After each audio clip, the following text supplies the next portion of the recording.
All right, I'm just going to go live. There's 5 people waiting. Those 5 people, go find something better to do.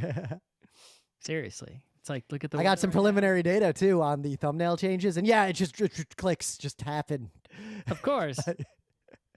Is that your new favorite video game, YouTube algorithm? Basically, honestly, the only reason I did it, actually, I'll save this for the meta bit, but the short version is the only reason I did it is I wanted to send a coworker a link to an old talk we did, and I went and found it, and the thumbnail was just so shitty that I felt bad about it, so I made a new thumbnail.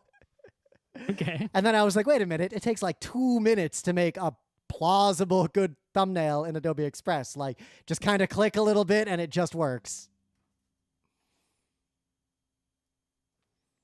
All right. Oh, the website is like, there's still a list of things that need to be done, but I think we're at the point where it's like we should go and all right. Then comb over it. We should comb over it with a comb of finer teeth. Yep. And we need to both make a list of things we need to do before we launch, and then also make a list of things that we have to do like at launch, right? Like, for example, I know that like the data migration, for example. Yep. Right. But it's going to make all the shows, but like currently our shows don't have like images, so it's like we had to put images on the shows. There's some things you got to do by hand, right? Yep. So we have to document all those things and then do them all at the release time. No, we can get started on that soon. Before that, we need to go and make, notes of like, things that we can, fix in the front end mostly. Oh, I got to check I just get the new audition just dropped, so I'm going to check and see if they included the pegged markers, and if they did, then I'm going to make an export test show that uses those to make sure they didn't like change the format or something. And then I'll have to update the code that parses. Hopefully they didn't. Hopefully they didn't change it, and hopefully it just lets them be dynamically tied to a track. It's supposed to be the standard format that Adobe came up with, some XML spec that goes inside an ID3 tag. And I got it to work, but... Yeah, let me tell you about some arbitrary format for a fixed protocol thing that my company came up with and can't follow. The thing is, the worst case is if like my code to parse it fails, you just have to type in chapter stuff or don't have chapters. Yep. I like the fact that it's not load bearing is pretty important, because I could imagine a situation where I would just be like, nope, not doing it this episode for some stupid reason. All right, anyway, good to go. So I'm hitting record. Oh. I also hit I didn't hit record. I pushed this red dot. Nah. If you hover over that red dot, it says record. I clicked on a red dot. It doesn't say anything. It just tooltip tells you. I got 2 red dots because I guess it slightly messed up my... The tooltip says record shift space. From now on, I'm going to say I hit shift space. F4. F4. Everybody F4. Yeah, Rim, press shift and space to fix your computer. 4 hours later, a contrite post. Guess why there's no Geek Nights tonight? Well, there's half a Geek Nights. Rim, press shift space halfway. It's Monday, May 8th, 2023. I'm Rim. I'm Scott. And this is Geek Nights. Tonight we're talking about the noise that comes out of technology like computers. So this past weekend, you know what I did? Went to a Star Trek convention, which is not something, I like Star Trek a lot, and I like conventions a lot, but anyone who's listened to Geek Nights... one of those things. Anyone who's listened to Geek Nights for more than like a few minutes knows that when me or Scott say we like conventions, what we're actually saying is we like PAXs, MegFests, and a handful of other specific named conventions. Most conventions that are not PAXs and MegFests and things like that, and like a lot of anime cons, have bad, weird formats. They make you pay for events. Like, there's all sorts of nonsense going on. Yeah, the majority of conventions out there, especially smaller ones, are pretty much like just a room full of, tables, right? Yeah. Which is perfectly fine if your event is, say, the Mocha Festival, where it's like, that's all you know. Or if your event is that thing in Wildwood where it's just a hyped-up garage sale. Well, but that's not a good event. That's exactly a bad convention. Oh, yeah, I guess it sucks because that's type of event. More like a collectible show than a convention. Well, like Philly Wizard World is very good for the kind of person who wants to go to Philly Wizard World. Right, but a lot of conventions out there, if they have panels, they're real weak sauce, right? There's no content beyond shopping or whatnot, right? So, and the thing is, the Star Trek con is pretty much, that's like, I don't think the first con was a Star Trek con, right? I think Star Trek cons were like some of the first cons that we would recognize as nerd cons. I do credit the Star Trek fandom with making nerd cons into a thing, right? When nerd cons entered into the consciousness of nerd or the rest of the culture, right? It was the Star Trek cons that were the ones that were making the biggest waves in that regard. Like you can probably thank Star Trek cons for like panels. Like most cons don't have panels even today. No. Like that's a weird thing to most people. No, but it was Star Trek cons that were the ones that were parodied on television and on sitcoms. There would always be a Star Trek con episode or something like that, right? Or a Comic-Con maybe sometimes, but usually a Star Trek one. And the cosplaying, I guess there were cosplays before Star Trek, right? But those people really went in on it with their their Starfleet uniforms and their little badges that go beep beep and whatnot. So their Spock ears, right? So credit where credit is due. But a Star Trek con is, even if I like Star Trek, right, which I don't, but if I did, a Star Trek con would still not be appealing to me. Yeah, well, we had a good time. I'm not going to spend those are historically the not good kind of convention. But we had a good time. But I won't belabor like a big review of the con or anything. But what I'm going to point out is that they had a panel format for when they had a panel with some guests on it that I had never seen before. And I think this could be used at other cons. Like if we were still running panel, like that entire content floor. So the Kineticon, I would probably implement this. The format was instead of just having all the guests on stage and then they answer questions or tell anecdotes or whatever, they would introduce all the guests. But the panel room is broken up into like 6 circles of chairs. And each guest would go to one of those circles and just have a conversation with that smaller group of people for 10 minutes, and then all the guests would rotate which circle they were in. So you got like just have a conversation among a relatively small group of people, like small enough to where you can actually kind of have a conversation. Only a 10-minute conversation. Yeah.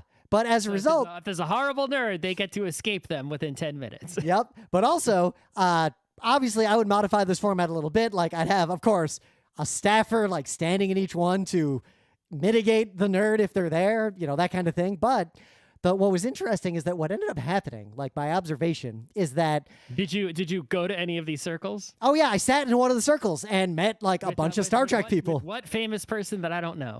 The guy who played Gowron in Star Trek. The guy who is... really? Yeah. The eyeball guy? Yeah, and in fact, the first question a nerd asked while we're hanging out, because this guy's really funny, and he was like, so, why did you do the eyes like that? Like, what's the real story behind the eyes? He's like, it's actually better than you think. You want to hear the story about the eyes? And he told a story about the fucking eyes, and it was really good. He probably tells that story like 100 times. Yep. But we met the guy who played Martok, another one of the Klingon chancellors, the guy who played the Doctor in Deep Space Nine.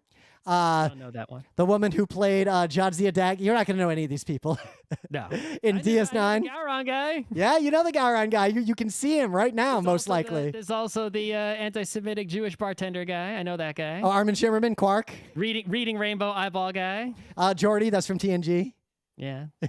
Obviously, I know, The coolest one was not a visitor. She played the Major on DS9. But the thing that was really interesting... If you say the Major, I only think about... I know you do. They're in some ways similar characters who kick similar amounts of ass. But anyway, Cyborg one. What happened was that you get a little more back and forth, and you have conversations, which I think is better because, frankly, pure anecdotes from nerd celebrities are all documented in detail by nerds on the internet. Like the nature of the kind of person who will ask that question at a con, that person has seen the 10 times that guest gave that answer already before they even got to that con. That person has just never read the internet. Depends. It is shocking how few people read the internet, but people at this con seem to mostly have read the internet. But also, these guests were way more willing to get more personal in this smaller setting and like answer more personal questions in a pretty good way.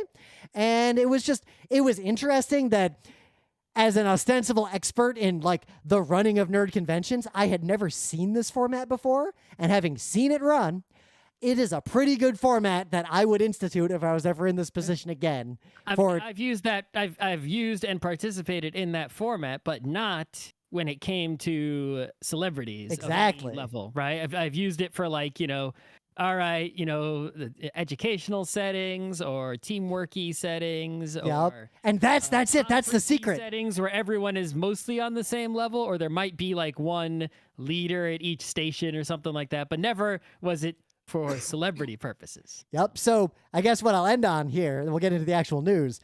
The benefits of this were twofold, and one of them is primarily for the guests themselves. I think these guests had a way better time doing this than doing regular panels. Like they seemed... Well, it's less prep. You don't have to prepare anything. Yep. But also they got like some of them just like asked us questions the whole time, which was actually really kind of funny. Like what were they interested in? They're like, why are you into Star Trek? Like, what's your deal? And it was actually weirdly interesting. So I think it's better for the guests, especially the kind of guest who like goes to a million cons and maybe is sick of going to cons. And for the audience, the thing about that, right, is like, if this, when the celebrity's asking you stuff, it's like, that's good because you're getting away from them telling those same stories over and over again. Yep. Right. The danger is you get to hear the worst guy in that circle just tell a famous person about his life. For the celebrity, right? Because they're hearing something new, right? They're asking, presumably because they genuinely want to ask, and then or they just want to not have to be the one who talks, right? It's a way for them to, right? It's a tool for them. And also, I definitely would want to be asked, right? It's like if someone I cared about, comes and asks me, like, that would be the greatest. Like if, I don't know, Urasawa's like, hey, why do you like my manga? I'd be like, let me tell you. It's like, all right, I'd have to preface that by saying, so I'm just going to keep talking until you cut me off. Feel free to cut me off, buddy. Right.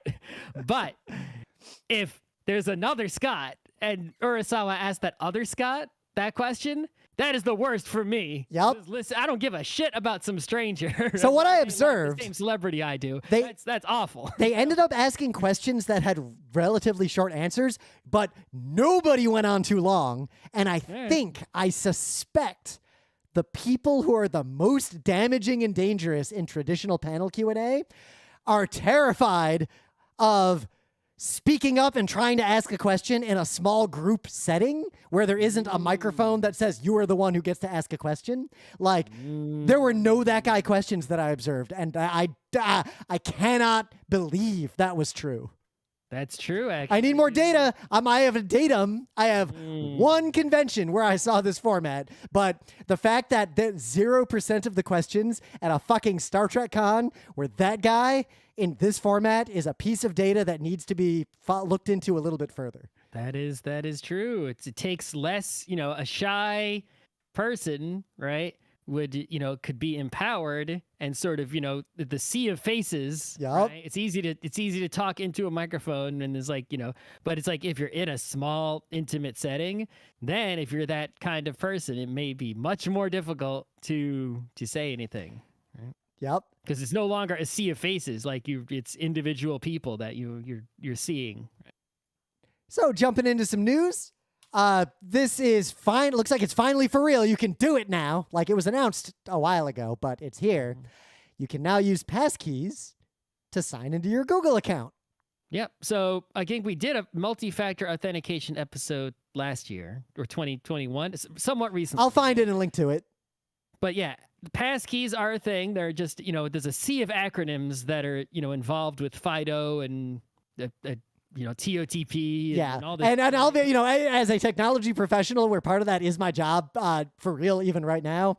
I don't even know all those acronyms. Like it's I can explain passkey to you very simply. Yes. Right? Here's how passkey works. It's really a great idea. It's not perfect, but it's going to make it's better than typing a password. It's a lot better than passwords for everybody, right? Even people. So the way it works is you have some sort of private key, right?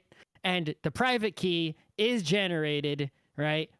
Presumably uniquely, right? It could be uniquely or not, but it doesn't matter. But for the websites that you're going to log into, right? Things you're going to log into.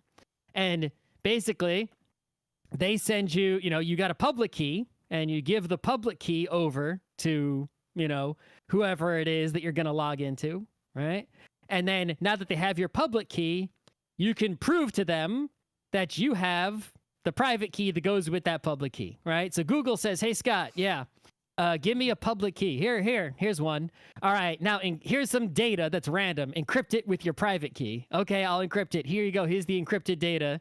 And then they, check it with the public key, and they go, yep, it's mathematically impossible for the person, right, who encrypted that data, right, to not have the private key that went with the public key. Therefore, we know that person who gave us the public key is the same person who encrypted this data, right? 100% mathematically proven. Therefore, you go to a website and it says, hey, register with our website. Tell us your username and, do your Apple Touch ID, or do your Windows Hello, or do your YubiKey, or do your whatever. Do your thing that your device does that has a private key in it, right?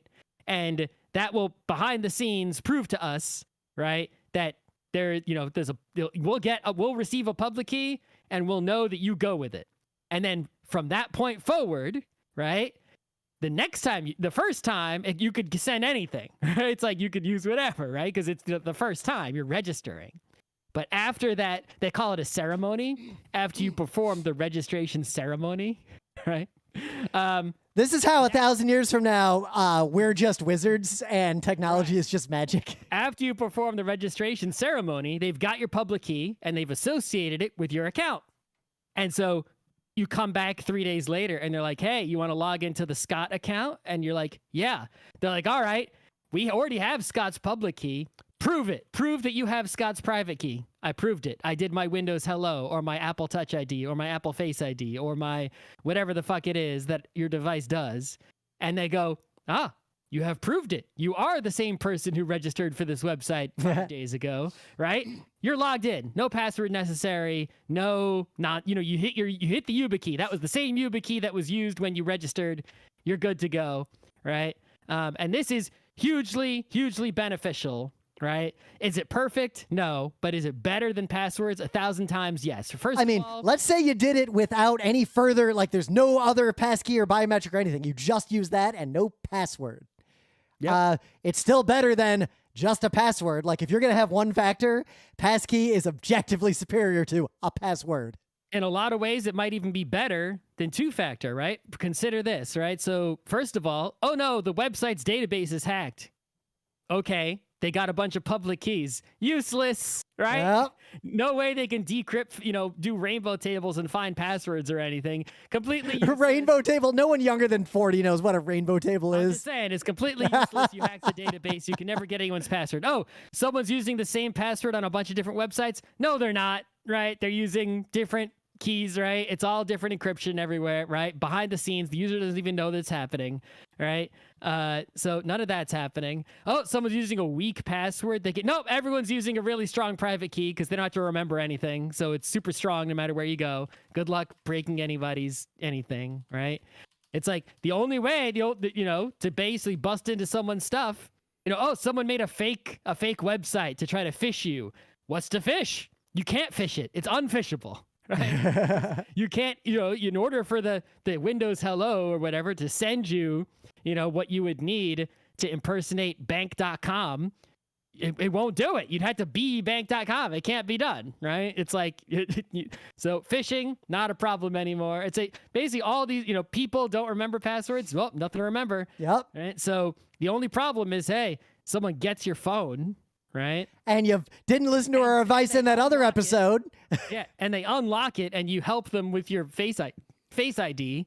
Well, now they can log into everything. Or worse, right? the most common Discord scam when people say they get hacked is actually just someone's fucking with you, and then they just convince you to scan a barcode in your Discord app that logs them in. Yep, exactly. So that can still happen. But yeah, it's implementing passkeys everywhere will be a great boon to user security everywhere. I plan to implement it Absolutely. And I'm excited, honestly, because now we're getting critical mass of big companies with widely deployed infrastructure using this stuff, getting people used to it, and also standardizing in a way to where, like, it's easy for people who might listen to, say, Geek Nights to set up a YubiKey or set up, like, traditional TOTP, but moving to passkey like this will, for most people who can't achieve that, just work. And then things like 1Password can mostly just disappear. Like, we don't need to remember passwords anymore. Yeah. So the major downside, well, 1Password might be able to help you. Right? True. If you use it for your passkeys across platforms, right? Because this is the one major tricky part that I think is gonna be a problem. Is that I think it's really gonna be the biggest problem is that there are roaming authenticators like YubiKey or 1Password. You can use those on a bunch of different devices, right? The same YubiKey on your phone, the same YubiKey on your computer, right? The same YubiKey on another phone or a tablet or a laptop. You just got one YubiKey, use it everywhere, right? But if you got, say, if you don't have a YubiKey, let's say you're using your phone, right? Well, you might have some system, right, where you could like use your phone like it's a YubiKey to unlock on other devices, maybe. If, Apple might help you out with that or something. But for the most part, that's not a roaming authenticator. That's a platform authenticator, right? So if you log in to, say, Google with Windows Hello, and then you try to go and you're on your iPhone, it's like, well, you can't get your Windows Hello on your iPhone. Yep. So, but if you're a nerd and you have a YubiKey or something like that, then you can use that kind of thing to facilitate passkeys anywhere.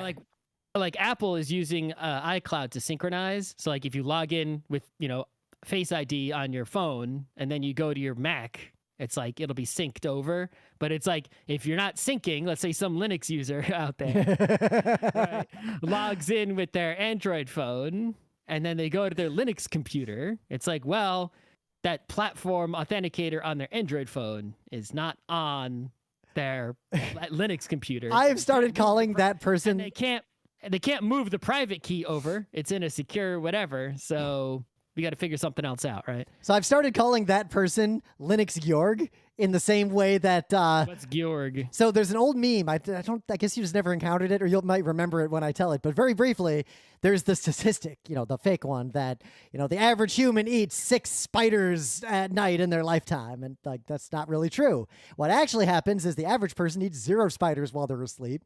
And then there's this one dude living in Serbia named Spiders Georg who eats thousands of spiders every day on purpose. Okay. So it's like the weird outlier. Send Spiders Georg a Nokia Engage, though. So 2 hours Georg was what 2 of our friends call the person who makes an otherwise short game take way too long that normally doesn't happen. And Linux Georg is the person who has the kind of problem you described. Okay, well, anyway, passkeys are good. I recommend using them. The end. And I did a poll of the people watching the stream. Of the people who responded to the poll, only one of them had any idea what the hell a rainbow table was.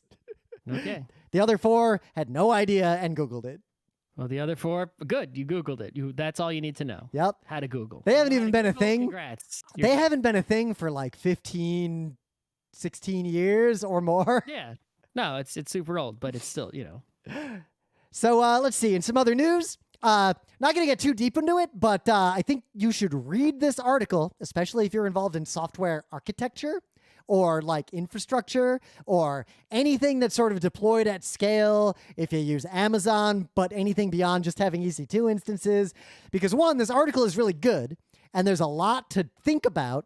But also, it is very easy to skim this article or to just read the extremely clickbait headline and come away with the exact wrong conclusion. So what I'm going to say is either read this article all the way through or don't read it at all. Because if you just skim it, you might think some really wrong things. Yeah, I think the headline was a bit too simplistic, right? Yep. People read the headline only, and the article got widespread, even though it was just another one of those, here's the story of the technology we did, right? Yep. Deals. Amazon Prime Video team throws AWS serverless under a bus. Yeah, it's like that's not what happened at all. Right? So the summary, right, is that there's serverless architectures that you can use, and Amazon Web Services offers a lot of things that count as serverless. Things like Oz Lambda is really the big one. That's the one I've used. It's the only one I've used, actually. they've got like, and there's other things that are somewhat serverless, right? Your DynamoDBs and things like that, right? Your SQSQs. And basically the idea is that, you architect your software in terms of like what the processes are, right? And you don't need to worry about like how many CPUs, how much RAM, how much storage, upgrading software, or any of that. What fucking EC2 instance am I running this on? And do I need a bigger one? And what Python library is installed in there? You don't need to worry about any of that bullshit, right? But if you use other, an example of not serverless would be something like Amazon RDS, where you use, you get a database server. It is easy. You just one click, they spin up a database server for you, right? Let's say you get a Postgres on RDS, but you still have to worry about how much storage it has, how much CPU it has, what scale to set it at. Do you need more of them? Do you have to configure? You have to configure them, right? It's like the serverless stuff is like you don't really configure it much at all, right? And you're just paid by usage, right? So it's like you get some lambdas, you just put your code, all you need is the code you want to run, and lambdas run your code, the end. Yep. Right. So a really trivial example, server website. I click on your link and you've got Apache running in an EC2 instance that responds to that click and does a bunch of stuff on a regular ass server. Or you click that link and a Lambda instance, like one little Lambda, is spun up to execute a piece of code that will do something that will serve that website. If 1 million people click on that link, 1 million Lambdas spin up to handle them all. Well, maybe not 1 million, but yeah, I mean, you might obviously you're going to do something more clever than that. But the point is, it's invisible to the developer. The developer doesn't have to, configure a web server, right? So the reason this is beneficial is because if you're just starting making a brand new application, right? And you just want to think, is this application even going to succeed? Is anyone going to use it? You don't know enough about it yet. It's a brand new idea, or you're just, right? You might change it radically halfway through the project. It's a lot of work, for the GeekNights website, right? It was most of the work was like deploying and architecture-y stuff. You can just avoid all that work, right? And and you don't have to worry about scaling or anything because it automatically scales, right? If suddenly 1 million people visit, 1 million lambdas will happen, right? Yep. It's like, it's on-demand usage. So you'll never run out of hard drive space. You'll never run out of RAM. You never run out of you never run out of anything. And instead, you pay like 0.00 something cents per action. Right. You might run out of money though if usage gets out of control, right? Because you could put limits on it, but the point is you could, so.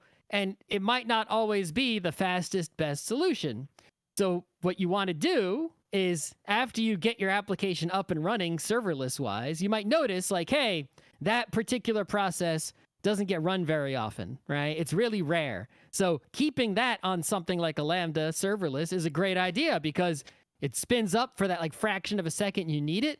And the rest of the time, you're not paying for it. Because think, if you didn't do it that way, you either have a weak server running that service somewhere, and then if you get overwhelmed, it crashes. Weak, tiny server that's always on, that barely gets used, and you're losing money on it, even though it's a tiny server. Or if you want to scale it, you've got a big honking server running that isn't fucking doing anything.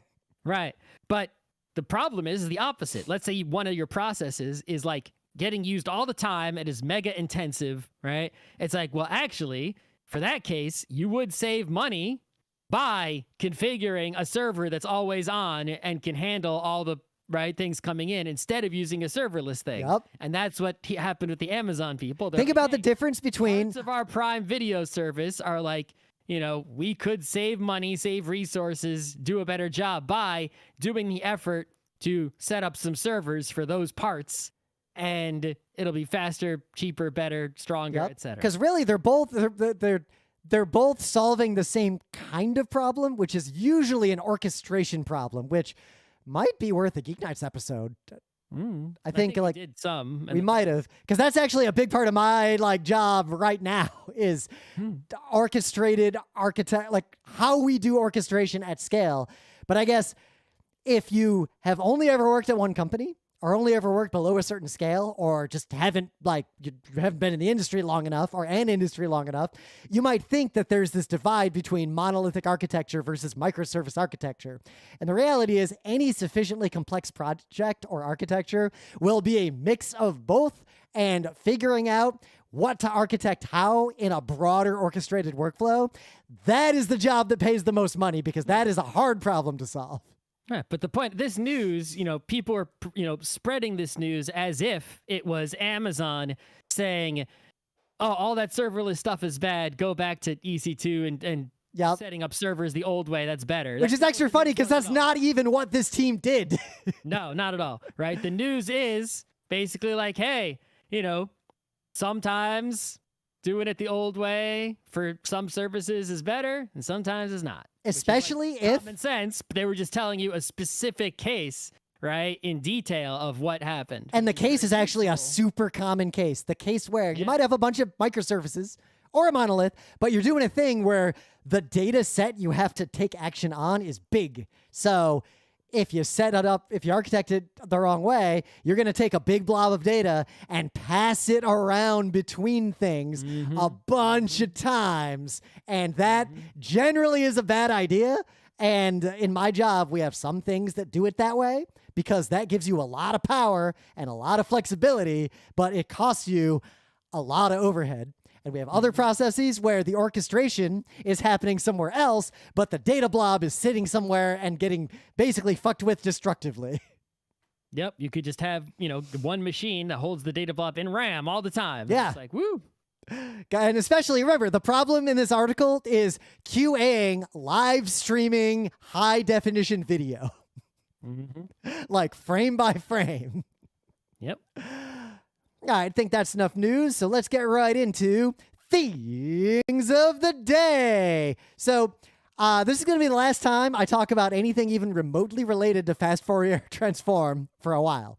But my thing of the day is a video that's kind of old, but I just encountered it. But it explains it. It connects two dots that I didn't know could be connected, and it kind of fucked me up. So the Heisenberg uncertainty principle that we can't know the momentum and we can't know the location and the momentum of a thing. We can either approximately know both or exactly know one and have no fucking idea about the other or some combination, but we cannot know both absolutely. That is as best we can tell, hard fact of the universe. And it's also the only reason quantum entanglement and atoms can exist. Oh, do you know where I am or do you know when I am? I know approximately where and when you are, but I don't know the specifics because I can't see your whole body right now. Oh, maybe I've got genie legs. Just a wisp. Or just a snake down there. Ooh, lamia action. Yeah. So my thing of the day is a video titled The More General Uncertainty Principle. And this is what fucked me up. Turns out Fourier transformations and the theory of why that works has the same constraints as the Heisenberg uncertainty principle, because the Heisenberg uncertainty principle is basically just a single case of this more fundamental mathematical uncertainty principle. And that fucked me up. And you got to watch this video. You got to be as fucked up as I am about it. All right. It's real good. So my thing of the day, so you might know Russia not doing great right now. Yep. Bad times there. Russia's speedrunning the world of 100 years ago by invading Europe from the east with genocidal ambitions. But anyway, the people who live in Russia are not all bad. And some of them are bad, but some of them are not bad. Yep. Well, imagine, let's say you're the best person in the world and you live in Russia. What the fuck are you going to do that doesn't just get you executed or sent to jail? You're really stuck. Somehow flee, but you got to flee without getting executed. And guess what happened? That so many people have fled Russia that it has actually severely hampered their entire economy. Okay. Well, anyway, the point is that there are people in Russia who do not have access to, or not easy access to, truthful news, right? I mean, that's true, I guess, everywhere in the world, but in Russia, particularly with regarding news of the war that they started. Yep. The people in Russia, many of them are misinformed, underinformed regarding what's going on. And in the US, there's fake information and fake news, and some people choose to read fake news. But we're talking here about the people in Russia who see the fake news that their government puts out, but they want to know the real truth about what's happening in the world. They want real info. So if there's people in Russia who want to read real news about the war that their country started, right, and they want to know what's really going on, I mean, there are plenty of people from other countries who are happy to report it to them. I mean, there's people from Russia who are happy to report it to them, but they'll get stopped, right? Yep. So other countries want to report it to them, but how do you get that news to someone who is in Russia? Well, you can't like just mail them a newspaper. That's not going to work, right? It's like the Russians are going to read the mail, and it's going to go right to the house of the person who's going to get in trouble for getting that in the mail. So. Can they just go to CNN.com? No, that shit is blocked on their internet, and I guess they could do fancy internet tricks to try to get around that. But yeah, can't really just go to a news website, right? You got to go do some internet that is not censored, not surveilled, etc. Now, there's a lot of ways you could do this if you were trying to do it on purpose, right? But what if you were the news organization? You're not the reader, you're the publisher. You want to get that news in front of eyeballs, right? Who may not be seeking it out and may not be trying to hide on the internet. You have to find some other way to get those bits of news to Russian people who are living in Russia. And what this news, I guess a Finnish newspaper, I think. Yep, Finland's main newspaper. Yep, what they did, so genius. Counter-Strike is popular in Russia. It's one of the most popular online video games in Russia. In the world, but in Russia, yeah, it's really popular there. They made a Counter-Strike level, right? It's like Counter-Strike maps aren't censored. People in Russia can play D.E. Vonya. And in the Counter-Strike level, they made a secret room. And in the secret room, there's just newspapers to read. And they have real news on them. Oh. So if you play this Counter-Strike map and you go to the secret room, which of course everyone, if once they hear there's a secret room, they want to go there real bad. Yep. But I want to point out right now, there are very likely many, many more things now just like this that are not getting a bunch of news reporting, because when news reports on this stuff, eventually someone figures it out. Right. So the point is, as long as you can, the fundamental truth that we've always known is that if you can communicate with another person, right, then you can communicate with them any information you want without any chance of surveillance, et cetera, if you go through the effort, right? That's just true, because encryption is a thing, right, et cetera. But, if all the, if communication can be blocked, well, it doesn't matter. This is arguably a highly evolved form of modern steganography. Yeah, that's what I'm saying. It's like, if you just... are they going to block Counter-Strike maps? It's like, good luck with that. Never mind every other video game.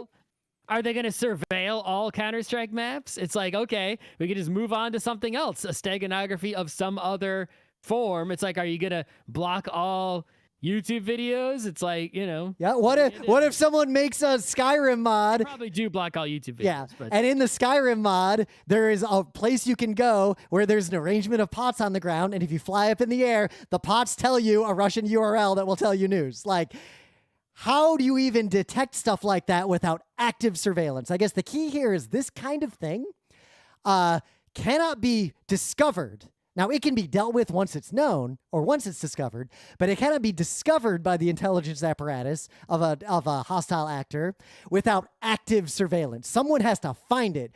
There's no firewall filter that looks for an arrangement of pots in a Counter-Strike map. This is really good stuff, and I encourage any of you out there, if you are a nerd and you know how to do stuff like this, and you feel bad about what's happening in Ukraine and you want to help, the one thing you could do is try to smuggle real news into Russia via Counter-Strike maps. Yeah, or by any other kind of, mechanism. Yeah. Cheeky breaky. In the meta moment, GeekNights Book Club book, The Satanic Verses. We didn't do the show on Thursday because I had a work thing. Fun fact, the work thing ended up being at the Uncommons downtown. Also fun fact, maybe been there many years. Maybe 20% of the people invited to this thing were nerds with high power levels, and everyone else were just like senior people older than me, my age, who don't really know what the hell's going on. How did people fit in the tiny? Isn't it still tiny? We rented the whole place out. Yeah, but it's a tiny place though. Even if you're at the whole thing. They've got that room on the side on the left. Yeah, they've always had that room on the side. Yep, and we were packed in pretty tight. Okay, I mean, I haven't been there in many years, but we had also spilled out to the outside. Looked bigger. Okay, that place is still hopping too, because all night people kept trying to come in, but it was rented out all night by us. Yeah, I mean, if the fact that they're still in business in a Manhattan location tells me that, yes, it is a popular business. Yep. I kickstarted them. That's how long ago when they didn't exist. So next week, Thursday, we will have the show on the book club book. So if you haven't started reading it yet, it's not that long a read. It's a pretty straightforward, allegorical. A month, because that's how long they let me have the library book. Magical realism fantasy I book. had to read like 30 pages a day or something. When I started reading it, Maybe not less than 30. So when I started reading it, because I remember, and it ended up being pretty accurate, my Kindle said, it'll take you about 9 hours to read this book to the end. Total, like total reading time. So in the rest of the meta moment, you might have noticed a bunch of old Geek Nights YouTube videos have new thumbnails, which has caused them to pop up in people's feeds again, because it seems to be how the algorithm works. But because I remembered that old Geek Nights panels existed, and I looked, and I, like, some of those videos predated when I even had the ability to upload a thumbnail. Some of them had terrible thumbnails because I was just bad at Photoshop back then. Some of them are just pictures of us. Yep. Some of them are just the automatically generated thumbnail that is just a random picture of us from the panel, possibly blurry.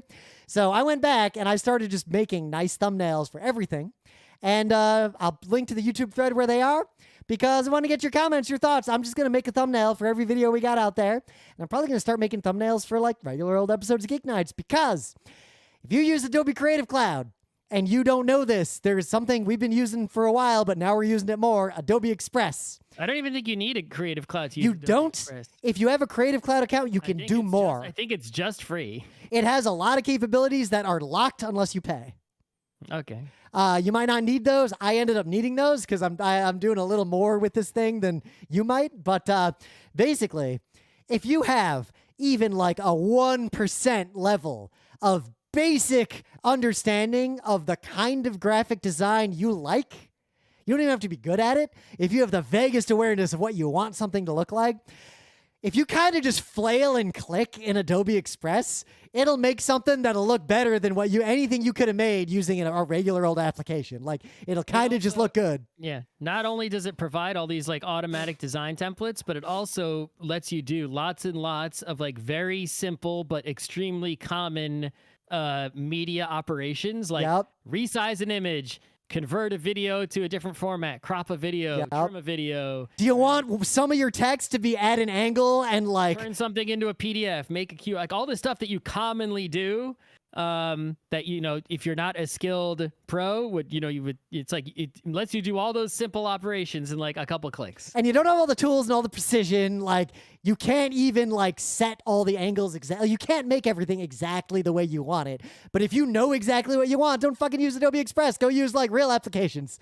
But if you want to make a professional looking thing in like 2 minutes, it's way good at that. I'm just cranking these things out. If you have no skills to make a professional looking thing. It's like, you know, if you have no skills, you get real Photoshop, you won't make a professional looking thing in 10 hours, right? Yeah. So that's what Adobe Express is for. Yep. The new Geek Nights website is like, there's still a long list of things to do, but the list of things that are needed to do before launching is now suddenly short, real short. So we really just need to sort of take the fine-tooth comb and go over, you know, the front end bits and you know, do some polishing, and then we could launch it. And then Rim could start making, you know, thumbnails and images for everything ever. Yeah. Which is funny. Why did Rim suddenly make a pipeline to rapidly crank out Geek Nights thumbnails? It's almost like everything's aligning. But yeah, so that'll, you know, you can go to beta.frontrowcrew.com to see the kind of broken but current version of it, you know. Which actually gives me a vague idea. I'm just curious. I'm going to put this out there. I'll make a post in the forum and everywhere else too.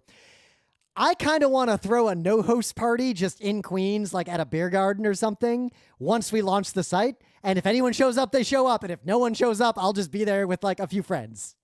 Like an open invite party. Whenever we do this, whenever the launch happens, or sometime thereabouts. One other little thing. So this is new.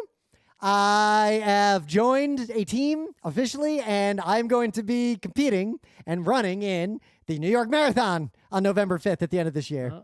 Rim, Don't run marathons. They're not good for you. Also, Rim runs marathon. I'm going to run one marathon because I like running half marathons. That's like the perfect distance of feels good. This is recorded, so when Rim runs in the 2024 marathon, I'll the thing about marathon, they're just too long. Like 2 hours of running is about like what I like to do. Kind of like biking. Like I like biking 70 to 80 miles. I can bike 100, 110 miles, but 70 miles is like the sweet spot of low effort, like minimum effort, maximum reward. So similarly, a half marathon for me is like the minimum effort, maximum reward. But I'm going to run in this once, and I'm doing it for charity because that's one of the only ways to get in. So what I'm going to say is I'm going to have a thing. I will fund this. Like, I don't need people to give money to this thing. The money all goes to cancer research at like Sloan Kettering. And I will match dollar for dollar up to the first $5,000. Anything any of you donate to this thing once it's up. So if I always want to do, there's a lot of bike rides I want to do that are like charity only rides, but I don't want to do any fundraising because it's like the minimum fundraising is always like thousands of dollars. Oh yeah, I gotta raise a butt ton of money for this, but I'm pretty confident I can. But also, what if you fail to raise the money, then I have to make up the difference from my own checkbook. What if you just decide not to run? Can you just return all the money? Then I get kicked out of the race, and all the money I raise still goes. But I would get kicked out of the New York Marathon. Yeah, right. It's like, that's it's not easy. I think I can raise $3,500 because I raised a lot of money. That's lower than some of the bike ones I've seen. Yeah, well, also the bike ones are usually multi-day things that have hotels and have support groups. Well, also equipment. I do work for a very big company people in them. that is covering most of what we need to raise. Oh, okay. The company's and is also like matching on top of this. So basically, this is a way for you out there to amplify your giving. Because if you give here, it's going to get matched like twice. But I'm going to personally match dollar for dollar up to the first 5,000. But couldn't people just donate to something better? I mean, cancer research at Sloan Kettering's not the worst thing. No, I didn't say it is. I mean, granted, you know where that money should be coming from, taxes. But yeah, they could donate to Scott's Beach Fund or whatever. Wouldn't that be? Just think about what you want to do with your money, right? Yeah. But I'll probably also on the day of the would you enjoy the world more if you helped cancer get solved and also helped Rim not be on the hook for it's like, think about it this way. If you don't donate, Rim is gonna pay for it entirely out of his own wallet. I'm gonna make up the difference to $3,500. But if you all donate $5,000, I gotta put in another $5,000 because I'm matching you. So basically, your donation only matters if you collectively donate over 3,500 divided by 2, because otherwise Rim is just gonna pay that out of his own wallet. That is true. Okay. That is absolutely true. I mean, really, this fits within. So either donate nothing, so Rim loses a lot of money, or donate a lot, and then I'm out a bunch of money that I wouldn't otherwise be out. So that's the strategy. Whatever you don't want to do is donate exactly $1,750. That is the worst possible result. I'll tell you what, if we hit that number exactly, I'll just put $5,000 in, like on top. Okay, that cancels out any bad scenario. It cancels out the absolute worst case scenario in the middle. You want to collectively organize yourselves to donate exactly $1,750. So, I'm going to run a marathon. This should be fun. But the hard mode is, so I signed up to join the team. The next day, literally the next day at work, I learned that I will be in Singapore and Asia for like the 2 weeks before this. So I'm going to speak at a conference, the next morning fly from Singapore to New York, and then the following day after that, run a marathon. It's too bad I can't, bike the marathon at the same time people are running. You could bike it before, but not during. Yeah, I've done that several times, but it's like, if there's someone I actually know who's running, it's like I could bike next to them like Lil Mac. That's what I want to do. I am going to post, at least for the duration of the marathon, I'm going to share my Google location publicly on the internet so everyone can see where I am. You can see you take a subway or see me just cheat. All the other marathon runners. Oh, Rim ran the marathon in an hour and 45 minutes, huh? Wait a minute, Scott's still biking and Rim's already at the finish line. All right, we should get to the main bit because we've been going on long here. Uh, I haven't done a show in a while. That's what happens. yeah, actually, we've already gone long enough where that could have been a whole show. Well, let's quick. There's not too much to say, but All right. Noise from technology almost entirely in the modern era comes from the fans that cool that technology. If you're talking about computers and stuff, yeah. I'd say most technology. Maybe because we don't have a lot of time, we restrict this to computer noise. I guess so. I think that makes sense. So computers. In the old days, computers made more noise, partly because fans were worse. Oh, no. Computers in the olden days made so many fucking noises from all their moving parts, right? Oh, you want to go all the way back? Yeah, a lot of computers had relays. They had hard drives. How loud a 5 1/4 floppy drive is? Going right? It's fucking... Jesus Christ, computers were loud AF, right? And what saved us from all the loud noises was better motors, better moving parts, right? You know, but mostly solid state technology to where we didn't need anything that moves, right? We finally replaced the magnetic hard drives. At least we still have them for some reasons, but magnetic hard drive, like nowadays, I have a gigantic NAS like right there, and that thing makes a little bit of noise. Most of that noise is fans. The drives I'm upset that the hard drives I bought that were mega discount, they're noisier than the ones I had in there before. My NAS used to not bother me, now it bothers me. Yeah, I bought really expensive drives, and you can only hear them if, frankly, all the computers in the room are off and you listen real hard. Yeah, I think, Anyway. Or every Friday for about an hour when it's syncing up to Amazon Glacier, it makes a little bit of noise when it's going full steam. I don't mind if it's making noise when it's doing something, right? But I just these drives, these Seagate Iron Wolves, the Western Digitals I had in there before, which were much smaller, they only made noise when there was activity. These new ones, they make like this clicking noise all the time, even when it's idle. Oh, mine doesn't even like, and mine just makes online and there's a million threads about it and no one has any answers. Yep, my drives make zero noise when they're not spun and up. There are some people who have, threads with answers, but their noise is not my noise. In fact, mine has most of the times, unless I'm like doing a big project or I'm backing stuff up or a script is running, my NAS is idle and the drives are spun down. Like my NAS, I would like it to go to sleep. I tried to enable the sleeping mode and it just keeps waking the fuck up. And I tried to go see Synology as a whole website that's like, here's all the things to check to make sure your NAS doesn't wake up on its own when it doesn't need to. I did every single thing on the list. It just keeps waking This is like back at RIT when my computer kept fucking waking up because I couldn't disable Wake on LAN and there was a lot of Wake on LAN. Wake on LAN disabled. It still wakes up, so that's not it. It's something else. So something else is waking it up. I don't know. But the thing now, like nowadays, modern computer, unless you're doing something crazy, you probably don't even need any magnetic disks. Or maybe you have like 1 or 2 giant magnet disks. Like if you don't have external storage, like that's fine. But pretty much the only thing that makes noise in a modern computer, and even then only if it's a computer that's either crappy or really good, is the cooling. Like the cooling is what makes noise in computers now. That era of computers making all those beeps and bloops and clicks and clacks is just gone. Yep.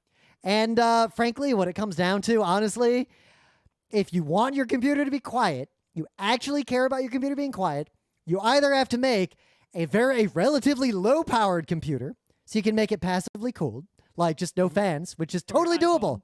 iPad. Yeah. Just give up on a computer altogether and just have tablets, something like that. Laptops that are like this MacBook Air actually is passively cooled, but you get something bigger, MacBook Pro, I'm pretty sure those have some kind of fan. I mean, even the Switch has a little fan in it that spins up if it gets too hot. Yep. I mean, there's a lot of computers. They got a tiny fan, or they got some clever, like the Mac Mini and the Mac Studio have like clever fans that are, But in a computer, if a computer is powerful, like you're listening to Geek Nights, you probably are the kind of person who wants to own a workstation for some reason, then it comes down to buy the better fans. And I think that's it. Bigger fans, better fans. If there's any situation in which you can get rid of fans and use, say, water or some other, liquid cooling of some kind, right, then that's going to be quieter, right? But if you have fans, what you want to do is you want to get bigger fans, right? If the fan is bigger, right, that, millimeter-wise, like larger blades, then that means with less RPMs, it can push more cubic centimeters, feet, whatever you measure volume, right, of air per unit time. right? So with less spins, you can push the same amount of air as a smaller fan with more spins. And spins are what makes the noise. A giant, imagine a giant fan, right? Like the size of your whole house. It spins real slow, like a windmill, right? It's like that pushes so much air, but the blades are moving so slow, you don't hear anything. Yep. A tiny little fan to push that much air would have to spin like a jet engine, like wee, right? And that so much spinning makes a lot of noise. So get bigger fans. Yep. That's why my computer now has a 200 millimeter fan in the top pulling air out. That thing makes zero noise. I cannot hear it make noise under any circumstances. Higher quality fans that have better bearings. Which honestly, right now is Noctua. Like, yes, Noctua has been on the top of the fan game brand wise for quite a while now. I would not even consider another brand right now unless like multiple authorities told me otherwise. I mean, if I buy a case and the case has fans in it already, I'm not going to replace them unless they're noisy. Yep. Right? So my case, when I bought it, one of the fans, the smallest fan that was in the back, it's only a 120 millimeter. It was actually noisy enough to where I replaced it with a Noctua. Okay. But it's like if there are spots in the computer case for extra fans and there aren't fans there already, or if a fan is noisy and I want to replace it, I'll just buy a Noctua. And that's not to say that like, yeah, maybe I could buy another brand of fan like a Cooler Master or something and it's probably just fine. But it's like, I know the Noctua is good, so why would I fuck around? They're so quiet. But two, I have them on my HD PC. I know they're good. There's no reason for me to mess around trying to experiment with other brands when I already found one that's good enough. But a second reason to buy a Noctua, and Noctua does not pay us. This is GeekNights does not take sponsorships. Though if anyone wants to send us free stuff, by all means, as long as it's good and expensive. Yeah, I take them. But the second thing you can do, because the other source of noise from a fan is not just the spinning and the moving of the air, but it's the vibration noise. And vibration noise from computers is currently the hardest noise to deal with because one, it'll transfer along your floor, along your desk, like it'll like resonate around your room in surprising and difficult to track down ways. And two, it is almost impossible to get rid of without making physical changes to your environment. The best way to prevent vibration noise from a computer is one, your computer should be on rubberized like feet of some kind, like dampeners of some kind. And it also where the fan attaches to the computer, a lot of times there'll be like little rubber bits. Yep. Right? Noctua.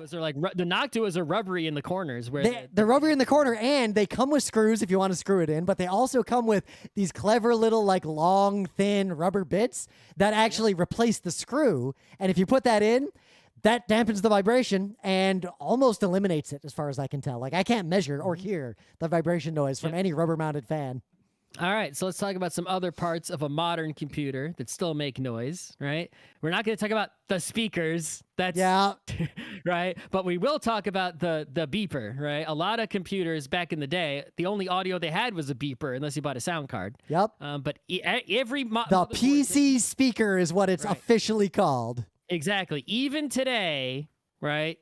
You know, even the newest computers, the motherboard still has a little 4-pin spot, you know, even though maybe not all the pins are used, where you can connect a speaker. That's like the simplest electronic speaker that can basically only go beep boop. It's a spec from 1981.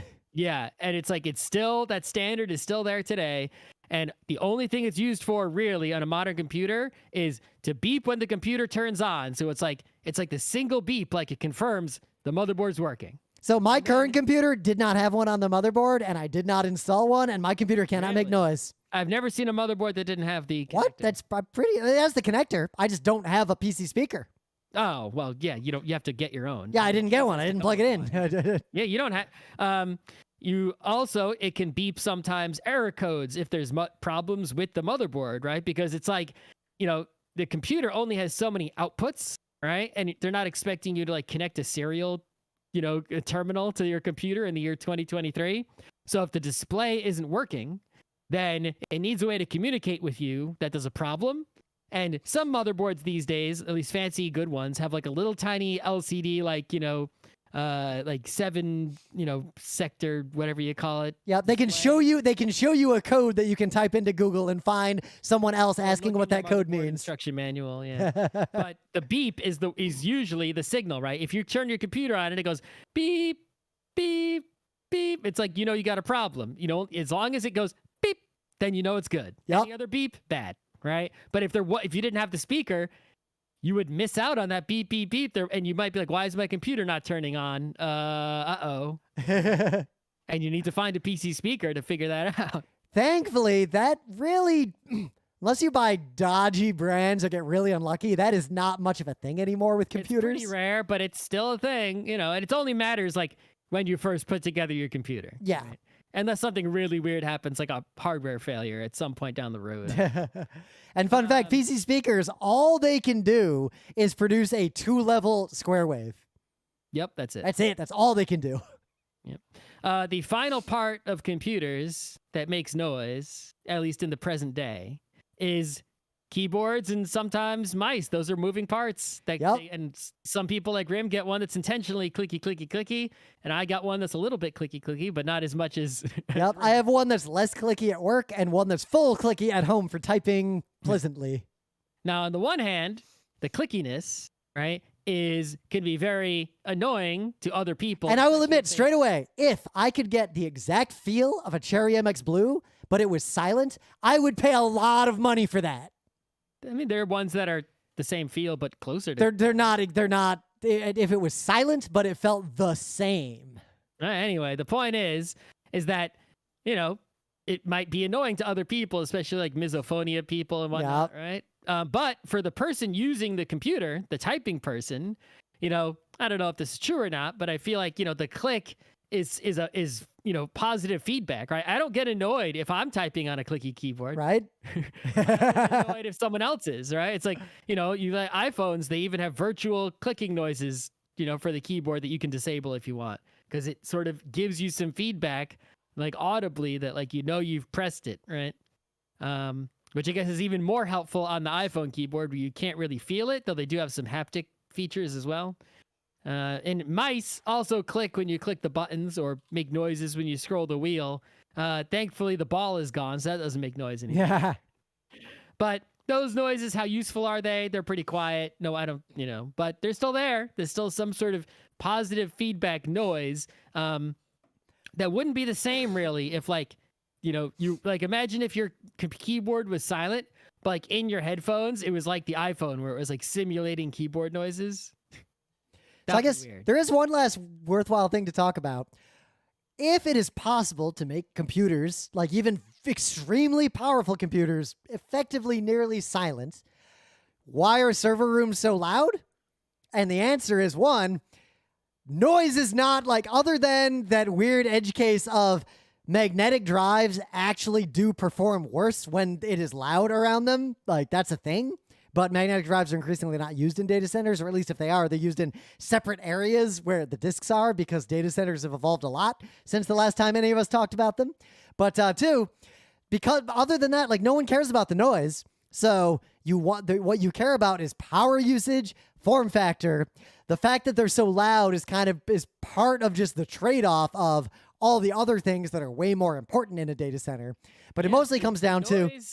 The noise is only a problem if there are humans there to hear it and be bothered by it. Now, there could be other problems with the noise. Maybe you've put your computer in some animal habitat and it's bothering the animals, or... I mean, I used to work in a data center. From the noise or disturbing a fault and causing earthquakes. I had to wear ear protection when I went into the data center, and you literally could not talk to a human being in there. It was impossible, even next to someone, to have a conversation without screaming at each other. So that did present a challenging work environment. Like, if we're in there and something, like, we're failing to solve a problem, we might have to leave the data center and go to a quiet room to discuss what we're going to do, and then go back into the data center and try to execute on what we discussed. Yeah. I mean, but that's not, how often is that happening, right? It's like... Yeah. When computers are not operating near people to be annoyed by them, the noise doesn't matter. And that goes back to me complaining about my NAS, right? Making noise now with these different hard drives in it. A lot of the threads, people were just like, Who cares? Shove your NAS in a closet. It won't matter. Yep. No one. Then you can't hear it. That is the solution. I wish I could. I wish I could. Right. Layout of my tiny apartment and where the network cables are. I can't do that. So. Yeah, if I could get away with it, I'd love to mount my computer in its own cooled environment or something. But I ain't got time for that. Yeah, like if I had a house, I just put the NAS in the basement. Yep. But the other reason they're like this is very simple. A lot of servers are 1 or 2U. Like they're small, they're compact. So they have to move a terrifying volume of air through themselves for cooling. So they have like, if you've ever opened a 1U server that has fans in it, they have these little like 1-inch diameter fans. And sometimes you'll have like 5 of them in a row, like in cereal. They whine like a demon being murdered. If you go on, Google image search and just type like 1U server inside, you can see like there'll be like some tiny fans in the back. And a lot of times like they'll stack the fans up on top of each other, like in a row or in series. Right. So my advice to you, because when I was young, I got a 1U server once from work and I actually ended up scrapping it. A lot of nerds think it'd be really cool to have like a rack in your basement, like a quarter rack to stick your Switch in. And if you get a server to run some services, my advice to you is never do it, because if you live in a house, even a big house that has a basement and you put it in a basement, rack mounted servers, because of the kinds of fans they use, they don't make the lower pitch noise that you think computers make. They make very high pitched noises. And I will tell you now, you could be on the 2nd story of your house and you have a nerd rack in a closet in your basement and you will hear that fucking rack on the 2nd story of your house. You will not be able to unhear it. There is no way to dampen that noise in a house that is reasonable, feasible, and plausible to execute on. Wow. I'm looking at a picture of, this is the most impressive one so far. The Dell PowerEdge R620. It's 8 by 25, 8 by 2.5 inch single processor 1U server, right? And the fans are all basically the front of the server, right? With all the in the front where you can insert. Oh, look at those little fans. Right. And then there are 7 sets of fans. Each set has 2 fans, one in front of the other, right? And they're basically separating the front of the case from the back of the case. They're blowing straight across their parallel with the RAM sticks. So basically all the RAM sticks are like fins. Also, I love that this server, look at how many fucking DIMMs there are there. Right. It's like a shit ton of RAM sticks and all these fans just lined up, and like they're double fans, one in front of the other. So the front fan is actually like a big thick one and then a thinner one. And then they're all blowing straight across. It's like, that thing is loud. You can just tell looking at it how loud that is. I can hear it just looking at it. Not only are the fans loud, the noise of the air itself moving will be loud because it's moving through such a complex and constricted space. Yep. And then you got a rack, you got like 20 of these things stacked end over end. So 20 times 7 times 2 screaming fans in one rack, not counting the power supplies at the top or the switches and the routers that are even louder. Yeah, if you never worked in a data center, don't. And, if noises don't bother you, that's great. And if they do bother you, make your computer quieter or put it somewhere else. Yep. I put quiet above performance very pointedly my entire life, and I will continue to do so. I mean, like I said before, I can tolerate noise as long as the noise is accompanying a purpose, right? Like if I start playing a game. Oh yeah, if I spin up like Overwatch or something, and then like my video card starts going, like that's fine. If I start working my computer and the GPU goes whoosh, then it's like, okay, that's fine. But if it's doing that all the time, that's not fine. Yep. Right? Got an HTPC that's, well, there is one problem. HTPC, totally quiet when you're not using it. You watch a 4K movie and all the fans spin up and it makes noise. That's no bueno. Yeah, well, I mean, don't get a 4K TV. Problem solved. Yeah, or don't build an HTPC that makes a bunch of